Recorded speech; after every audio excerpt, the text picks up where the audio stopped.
si on n'a plus d'eau demain, il y a au moins toutes les exploitations qui n'ont pas de production animale à côté. Ces exploitations-là sont condamnées sans irrigation. Et très rapidement même. Des agriculteurs qui ont besoin de la rivière pour irriguer leur culture. La FRAPNA nous a signé au tribunal parce qu'on prenait trop d'eau. Aux protecteurs de la nature qui luttent pour en préserver la biodiversité. Dès que vous essayez de protéger quelque chose en zone rurale actuellement, vous avez un tollé général. En passant par les kayakistes, les baigneurs et les pêcheurs. Dans la réserve naturelle, là-bas, ils veulent laisser la nature faire. Mais du moment que l'homme a abîmé la rivière, il faudrait quand même que l'homme répare d'abord la rivière et après protège la rivière. Les riverains qui souhaitent se protéger de ces crues ou s'en servir d'égout. Les carriers qui recherchent son gravier. Les usages que font les hommes de la rivière sont si nombreux et divers qu'ils ont longtemps motivé de furieux conflits d'intérêts. Les gens couchaient dans des camionnettes avec les fusils pour éviter que Pierre, Paul ou Jacques aillent débrancher les pompes la nuit. Enfin, c'était vraiment... En 30-40 ans, la rivière Drôme, qui a donné son nom au département, a subi une pression humaine telle qu'elle fut pillée, polluée, asséchée, abandonnée dans un état critique. Critique, c'est un mot faible, ça a même été dramatique. Je pense que dans les 30 dernières années, on a tellement été obnubilé par la croissance et par le développement qu'on a eu une vision optimiste des choses. Parce qu'on avait une conception de la croissance qui faisait qu'on aurait réponse à tous les impacts. Aujourd'hui, des hommes et des femmes du bassin de la Drôme se mobilisent au sein d'une commission locale de l'eau pour sauver ce qui peut l'être.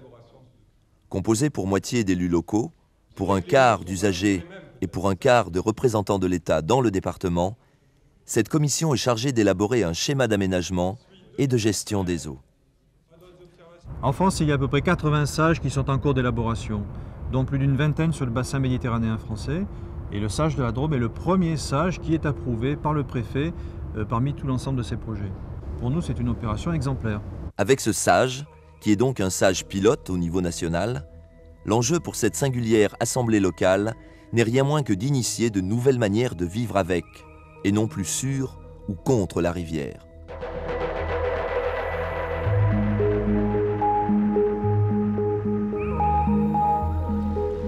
La Drôme forme un réseau de 3000 km, délimitant ainsi une entité homogène, son bassin versant. C'est ce bassin que recouvre le périmètre du SAGE. Il regroupe 83 communes pour une population de 45 000 habitants.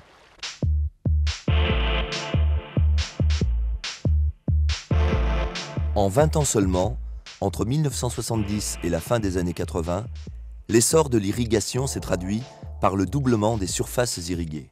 Quand on a autorisé des prélèvements dans les années 80 pour l'irrigation, on a sous-estimé les risques de faiblesse de la rivière Drôme. On n'a pas fait correctement le bilan entre la ressource disponible et les besoins. Pour pouvoir anticiper et prévenir d'éventuelles crises, il faut connaître le régime des eaux de la rivière. Or, grâce aux données élaborées par la DIREN, on sait aujourd'hui que lorsque la rivière est au plus bas, comme en été, elle n'offre pas suffisamment d'eau, et ce d'autant plus qu'une loi, la loi pêche, impose d'en préserver un minimum que l'on appelle le débit réservé. Le projet d'un important barrage, situé à l'amont, aurait permis de régler les problèmes de l'irrigation de l'aval, mais avec des impacts potentiels sur l'environnement non négligeables. Il rencontra des oppositions locales si déterminées qu'il fut après de longues années de conflits rejeté et abandonné. Il est apparu finalement plus raisonnable de rechercher différentes solutions, plus petites, plutôt qu'une grosse. C'est ainsi que la Clé a décidé de combiner la réalisation de petites retenues d'eau, le maillage des réseaux d'irrigation et la recherche d'eau souterraine dans le Quartz. Elle a, de surcroît, décidé le gel en l'état des surfaces irriguées du bassin. C'est quand même une décision importante prise par la commission locale de l'eau. Ça a été pris au niveau local, avec l'accord de tous, y compris de la profession agricole. C'est clair que les solutions envisagées ont un coût, mais l'environnement a un coût et les agriculteurs en ont pris conscience.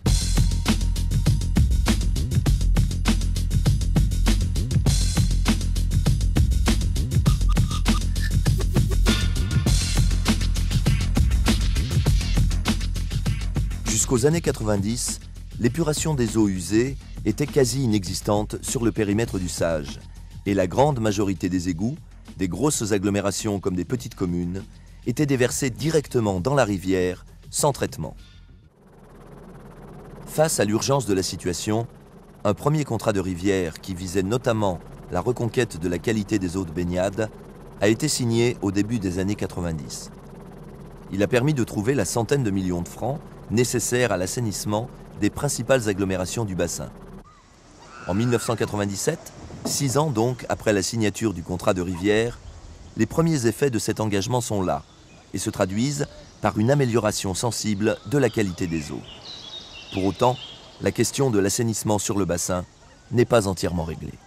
Je me pose quand même toujours la question par rapport aux obligations qu'on donne aux toutes petites communes.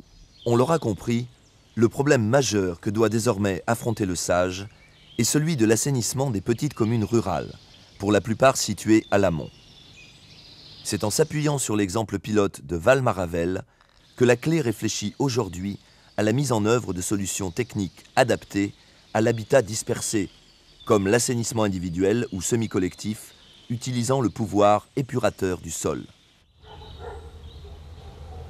En ce qui concerne le financement, là aussi on innove, dans la mesure où l'on associe des aides publiques à des participations privées. Je suis convaincue que c'est la solution certainement la mieux adaptée et la plus légère techniquement et financièrement parlant.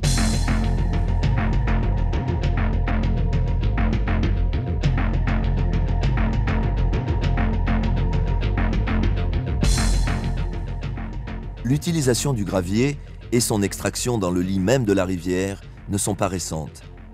Mais au cours de ces 40 dernières années, des années 50 aux années 90, ces extractions vont connaître une explosion. Au plus fort des extractions, comme en 1975, on a extrait quelques 250 000 mètres cubes de gravier, alors que, dans le même temps, il n'en transite que 40 000 mètres cubes dans la rivière. Autrement dit, on a extrait 6 fois plus de gravier que la rivière n'en charrie. Ces extractions, cumulées aux effets du reboisement des versants montagneux, qui ont diminué fortement les apports en matériaux, expliquent l'enfoncement généralisé du lit de la rivière, de 2 mètres environ, atteignant 5 mètres par endroit. Cet enfoncement a entraîné à son tour le déchaussement des ouvrages d'art et l'abaissement de la nappe alluviale. S'il est aujourd'hui et désormais interdit d'extraire des graviers du lit mineur de la rivière, la question reste pour le Sage de trouver des solutions permettant de réengraver et donc de rehausser le lit de celle-ci.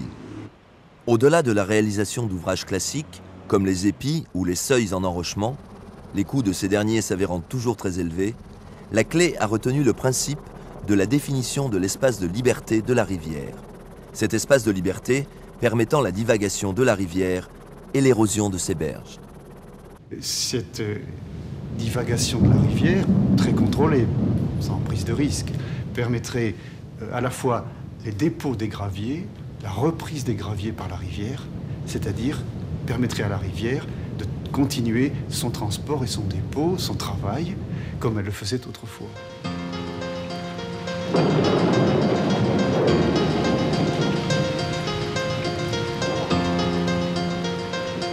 La forêt qui longe la Drôme de part et d'autre de son cours fait partie des forêts les plus diversifiées d'Europe.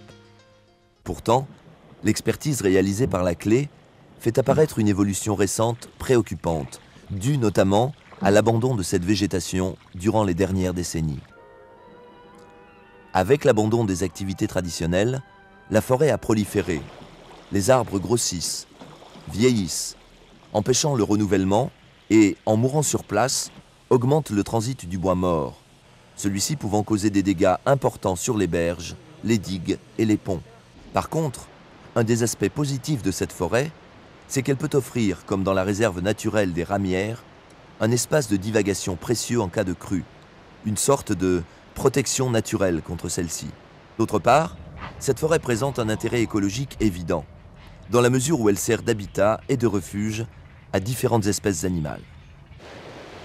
Même les embâcles, ces tas de bois morts, souvent gênants, présentent des aspects positifs. Ils servent de cache vitale aux poissons et, à une espèce animale dont on ne soupçonnait pas forcément la présence sur la rivière.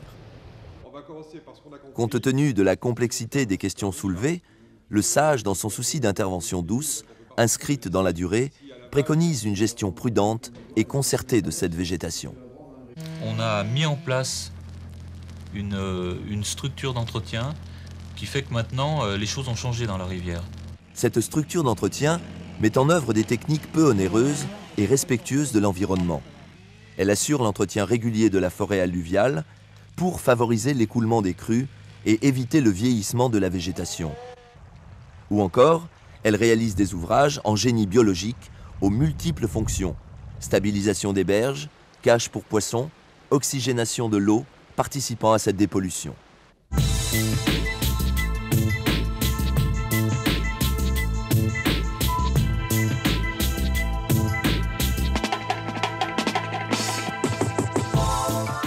Après 3 années d'études et de concertation, de missions et de réunions, c'est en décembre 1997 que la Clé a approuvé et validé, à l'unanimité moins une abstention, le premier sage national.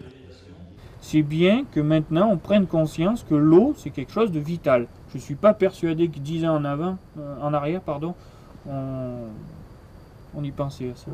La nature, c'est une fantastique mémoire de toutes les erreurs que l'on fait.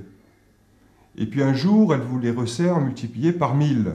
Avec la validation du sage Drôme, nous ne sommes pas à la fin, mais au début d'une histoire. Pour mettre en application ces orientations, un deuxième contrat de rivière a été signé, financé par l'État, l'Agence de l'eau, la région, le département de la Drôme, pour un montant total de 180 millions de francs. La notion de sage, c'était uniquement ça.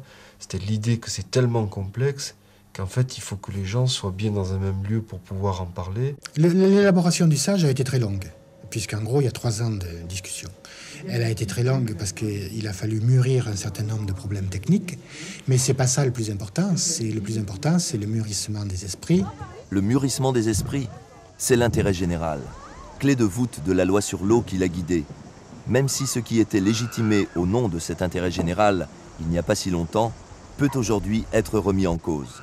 Ce qui est bon à une époque peut ne pas l'être l'époque suivante, quelques dizaines d'années après. La tâche du gestionnaire, du politique, du scientifique, c'est de déterminer à partir de quel moment il faut changer de politique. Il faut surtout que les dispositions qui sont prises soient toujours prises en étroite collaboration, les décisions prises en étroite collaboration avec le terrain. Peut-être alors, si tel était le devenir de ce Parlement local de l'eau, pourrions-nous nous y intéresser, non plus comme à une simple commission de plus, mais bien plutôt comme à un véritable laboratoire de démocratie locale. Et je dis que c'était indispensable que les gens se rencontrent. On n'a pas à se rencontrer au tribunal, il vaut mieux se rencontrer autour d'une table. C'est une nouvelle forme de démocratie dont on n'a pas l'habitude en France, puisque c'est une démocratie qui s'applique à un espace complètement nouveau.